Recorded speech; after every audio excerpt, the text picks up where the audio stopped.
कौन से ऐसे नंबर है जिनकी मतलब भाई इन्होंने शादी कर ली तो भयंकर तबाही है, मतलब खत्म होने वाला है सब कुछ, कैसे भी खिंच रही है गाड़ी, ऐसे नंबर बता दो। ऑन स्क्रीन ये तो कहना बहुत ही मुश्किल हो जाएगा, वरना सारे जो बैक टू कैमरा।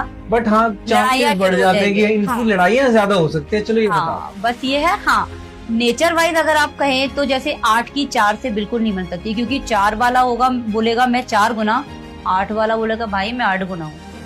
अच्छा, यस, एनर्जी देखिए ना दोनों की, वो भी अग्नि एलिमेंट का है, वो भी अग्नि एलिमेंट का है, तो दोनों जब तकरार होगी तो 4 पे 8 तो भारी पड़ना ही पड़ना है। तो मतलब इन लोगों को थोड़ा सतर्क रहना चाहिए, झुक कर रहना चाहिए, तब जाके बात बनेगी, राइट? मे भी, वरना तो नहीं बन पाएगी। हाँ, बनाने का तो फिर वो है कि वो तो फिर जो जोड़ियां ऊपर से बन के आ गई वो तो फाइनल डिसीजन भगवान का ही।